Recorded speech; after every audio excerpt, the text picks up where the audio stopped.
আমন্ত্রণ জানাচ্ছি আপডেট সংবাদে। শুরুতেই জানিয়ে দিব গুরুত্বপূর্ণ শিরোনাম, এরপরেই থাকবে বিস্তারিত।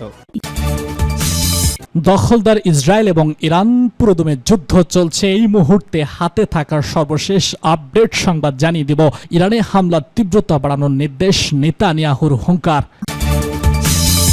এদিকে ইরানের নাতানজ পারমাণবিক স্থাপনায় ইসরায়েলি হামলা। আরও থাকছে ইরানের হাতে অপশন আছে অনেক, বলছে ইরানি প্রেসিডেন্ট। জানিয়ে দিব ট্রাম্পের পরিকল্পনা নির্ভর করছে কে জিতবে তার উপর, বড় চাল চালছে যুক্তরাষ্ট্র। সর্বশেষ জানিয়ে দিব আলহামদুলিল্লাহ ইসরায়েলের প্রতিরক্ষা ব্যবস্থা ধ্বংসের দাবি আইআরজিসির। শুনছিলেন সংবাদ শিরোনাম, এখন বিস্তারিত। তার আগে অনুরোধ থাকবে ভিডিওতে একটি লাইক দিন এবং কমেন্টস করে জানিয়ে দিন কোন জেলা থেকে বা কোথা থেকে আমাদের সঙ্গে যুক্ত রয়েছেন। ইরানে হামলার তীব্রতা বাড়ানোর নির্দেশ, নেতানিয়াহুর হুঙ্কার। ইরান নতুন করে বৃহস্পতিবার ইসরায়েলে ব্যাপক হামলা চালিয়েছে। ইরানের ছোড়া ক্ষেপণাস্ত্র হামলায় ইসরায়েলের একটি হাসপাতালেও আঘাত এনেছে, খবর বিবিসি ও আল জাজিরার।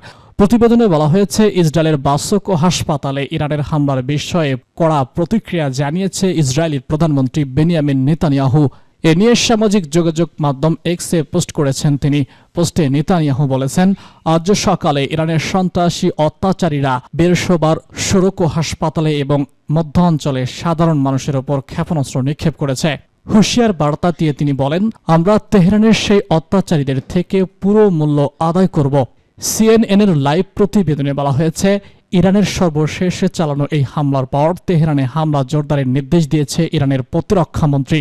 ইসরায়েল কার্টোচ বলেছেন তিনি এবং প্রধানমন্ত্রী নেতানিয়াহু ইরানে কৌশলগত লক্ষ্যবস্তুতে হামলা জোরদার করার জন্য ইসরায়েলি সেনাবাহিনীকে নির্দেশ দিয়েছেন। ইসরায়েলের প্রতিরক্ষা মন্ত্রী এক বিবৃতিতে বলেছেন, কাপুরুষ ইরানি সেক্টর তার সুরক্ষিত বাংকারের বসে ইসরায়েলের হাসপাতাল এবং আবাসিক ভবনগুলোতে ইচ্ছাকৃত হামলা চালাচ্ছেন। ইরানের সর্বোচ্চ ধর্মীয় নেতা আয়াতুল্লাহ আল খামিনিকে উদ্দেশ্য করে তিনি মন্তব্য করেন বলে প্রতিবেদনে বলা হয়েছে। ইরানের নাতানজ পারমাণবিক স্থাপনায় ইসরায়েলের হামলা।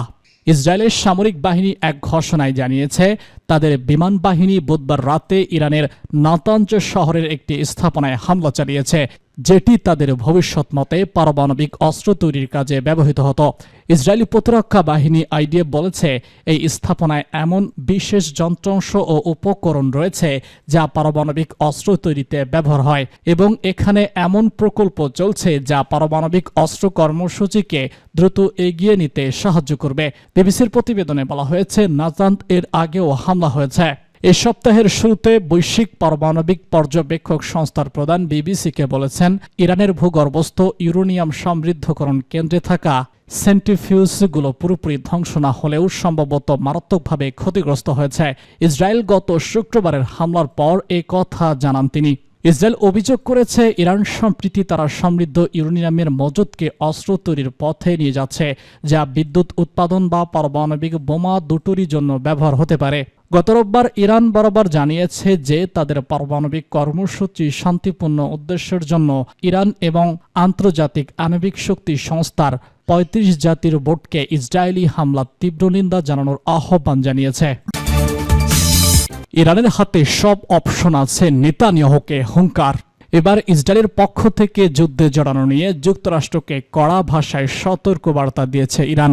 দেশটির ডেপুটি পররাষ্ট্রমন্ত্রী বলেছেন, যুক্তরাষ্ট্র সরাসরি হস্তক্ষেপ করলে তেহরান কঠোর জবাব দেবে।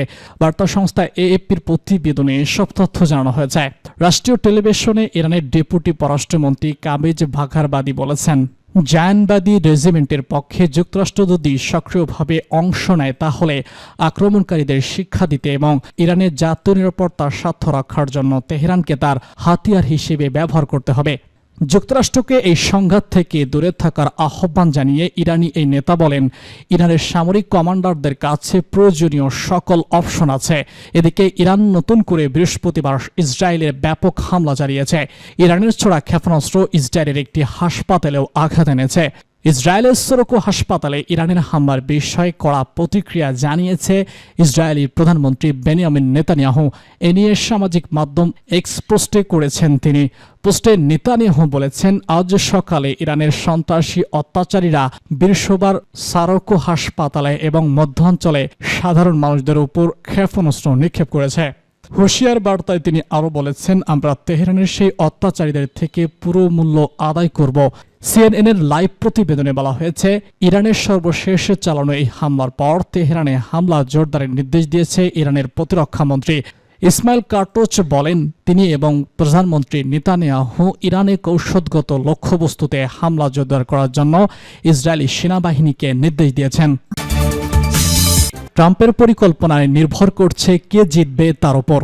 ইরানকে আমেরিকানদের কঠিন সব শর্ত মেনে নিয়ে পরমাণু আলোচনায় রাজি করতে বাধ্য করতে চেয়েছিলেন ডোনাল্ড ট্রাম্প প্রশাসন। পঞ্চম দফা চেষ্টা চালিয়ে ব্যর্থ হয়ে ষষ্ঠ দফায় আলোচনায় ঠিক আগ মুহূর্তে ইসরায়েলকে দিয়ে তেহরানে ভয়াবহ ক্ষেপণাস্ত্র হামলার ইঙ্গিতই বহন করে।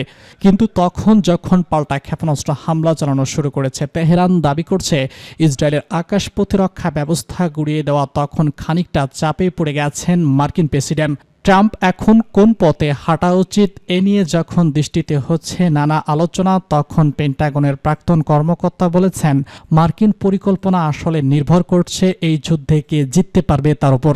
অ্যাডমস্ট ক্রিস্টনের মতে, ট্রাম্প প্রশাসনের অবস্থান এখনও পর্যন্ত এতটা সরল নয় যতটা কেউ ধারণা করতে পারছে।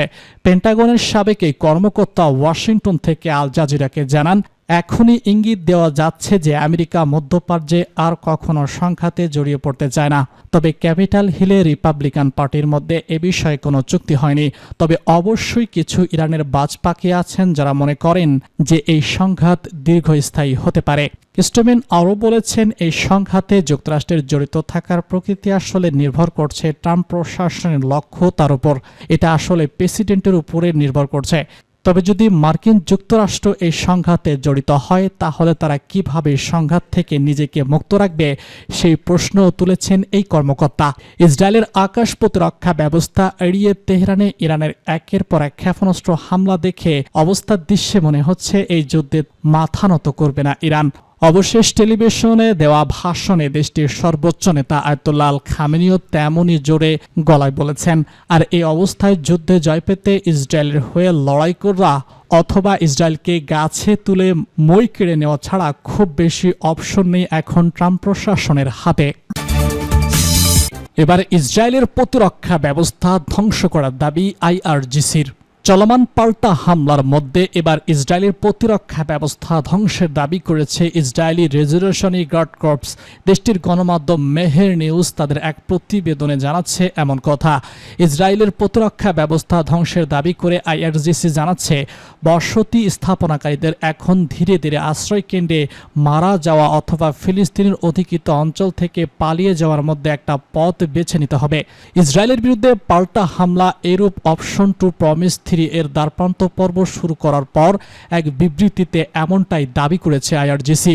বিবৃতিতে বলা হয়েছে, ইরানি ক্ষেপণাস্ত্র এবং ড্রোন অধিকৃত অঞ্চলের আকাশ সীমায় হামলা চালানোর জন্য এখন প্রস্তুত। অধিকৃত ফিলিস্তিনে অবৈধ ইসরায়েলি বসতি হামলাকারী বাসিন্দাদের হুঁশিয়ারি দিয়ে আইআরজিসি আরও বলেছে, তারা অধিকৃত ফিলিস্তিনে ক্রমাগত ক্ষেপণাস্ত্র হামলা চালানোর জন্য প্রস্তুত। একই সঙ্গে আইআরজিসি তাদের প্রাক্তন প্রধান হোসাইন সালামির প্রতিশ্রুতির কথা স্মরণ করিয়ে দিয়ে বলেন, তিনি প্রতিশ্রুতি দিয়েছেন ইসরায়েলের অসংখ্য অপরাধের জবাবে অপরাধী ইহুদিদের জন্য নরকের দরজা খুলে দেবে ইরান। আইআরজিসি হুঁশিয়ারি দিয়ে আরও বলছে, নিশ্চিত থাকুন সাইরেনের শব্দ 1 সেকেন্ডের জন্য বন্ধ হতে দেওয়া হবে না। ইহুদিবাদীদের এখন আশ্রয় কেন্দ্রে ধীরে ধীরে মৃত্যু অথবা যত তাড়াতাড়ি সম্ভব দখলকৃত অঞ্চল ছেড়ে পালিয়ে যাওয়ার মধ্যে একটি বেছে নিতে হবে।